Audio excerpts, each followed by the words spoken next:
What is lipoma? Cause, symptoms and treatment. नमस्कार, मैं doctor Ritu. तो आज हम लोग बात करने वाले हैं लाइपोमा के बारे में। ये कैसे होता है, इसके क्या सिम्टम्स होते हैं, इसको कैसे ट्रीटमेंट करना है। लाइपोमा बेसिकली एक चर्बी की गांठ है जो हमारी स्किन और मसल लेयर के बीच में एडिपोज टिश्यू, जो फैट का कलेक्शन होता है जिसे हम एडिपोज टिश्यू कहते हैं, उन्हें ही लाइपोमा बोला जाता है। बहुत सारे लोगों में लाइपोमा की प्रॉब्लम्स होती है। किसी को 7 to 8 लाइपोमा होते हैं, किसी को 1 से 2 होते हैं, किसी को मल्टीपल लाइपोमा होते हैं। लाइपोमा बॉडी के किसी भी पार्ट में हो सकता है। किसी को आपने हाथों में देखा होगा, बैक पे, नेक पे, फेस पे। ये सिर्फ चर्बी की गांठ है जो बॉडी में कहीं भी पाई जा सकती है। लेकिन सबसे पहला कारण होता है लाइपोमा का जीन्स, मतलब जेनेटिक थ्रू। अगर आपके फादर, मदर या फिर जीन्स में दादा दादी को लाइपोमा की प्रॉब्लम है तो भी आपको भी होने के चांसेस हैं। सेकेंड, आपने बहुत सारे बॉडी बिल्डर्स को देखा होगा जो लोग जिम बहुत करते हैं, गलत तरीके से वेट उठाते हैं, उनको भी लाइपोमा की प्रॉब्लम्स देखने को मिलती है। किसी तरह की चोट या किसी तरह का ट्रॉमा होना, उसकी वजह से भी स्किन में लाइपोमा क्रिएट हो जाते हैं।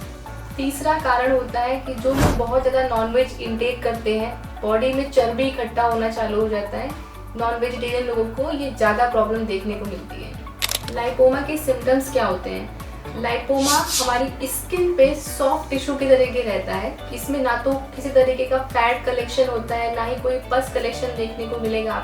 ये बेसिकली एक सिर्फ चर्बी की गांठ होती है। किसी केस में ये मूव करती है, मतलब आप इसको दबाएंगे तो ये मूव करता हुआ दिखाई देगा। पाल्पेबल रहता है, दबने पे अंदर गड्ढे ऐसा लगेगा आपको। और किसी केस में ये रैपिडली ग्रोथ करता है। जब किसी केस में किसी बॉडी के किसी पार्ट में आपको लाइपोमा है और वो रैपिडली ग्रोथ कर रहा है, तब फिर उसका मेन कंसर्न है कि हमें उसे चेक करना इम्पोर्टेंट होता है।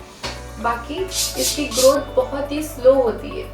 अगर आपको लाइपोमा की प्रॉब्लम है तो आपको क्या करना चाहिए? सबसे पहले अपने near by doctor, general surgeon से मिलना चाहिए और उनको दिखाना चाहिए कि जो आपको ये गांठ आई है, क्या वो लाइपोमा ही है या फिर ये सिस्ट है या एब्सेस है या किसी अलग तरह की चर्बी की गांठ है या कोई अलग गांठ है। तो ये देखना इम्पोर्टेंट है। हर छोटी सी गांठ लाइपोमा नहीं हो सकती। बिना डॉक्टर की सलाह के आप उसको डायग्नोज नहीं कर सकते कि वो लाइपोमा ही है।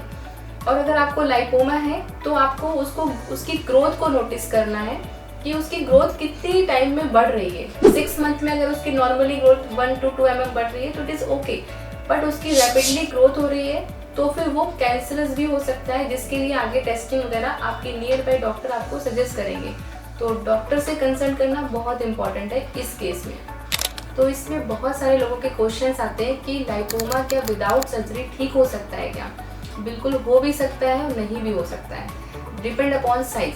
लाइपोमा का साइज कितना है? अगर आपका जस्ट स्टार्टिंग में ही 1 mm से 2 mm है तो आयुर्वेद में कुछ ऐसी मेडिसिन बताई गई है जिनसे उनका रिडक्शन कर सकते हैं, बट ये नहीं पॉसिबल है कि वो आगे आएगा नहीं।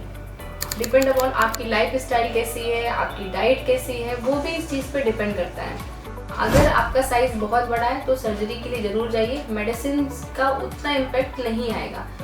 और अगर साइज बहुत छोटा है, जस्ट स्टार्टिंग का लाइपोमा है, तो आप बिल्कुल मेडिसिन ट्राई कर सकते हैं। लेकिन लॉन्ग टर्म के लिए आपको मेडिसिन लेनी होगी, तब फिर वो रिडक्शन स्टार्ट होता है। आप सोचो कि 10 या 15 दिन में मेडिसिन लिया और वो लाइपोमा का रिडक्शन हो जाए, तो वैसा पॉसिबल नहीं होता है।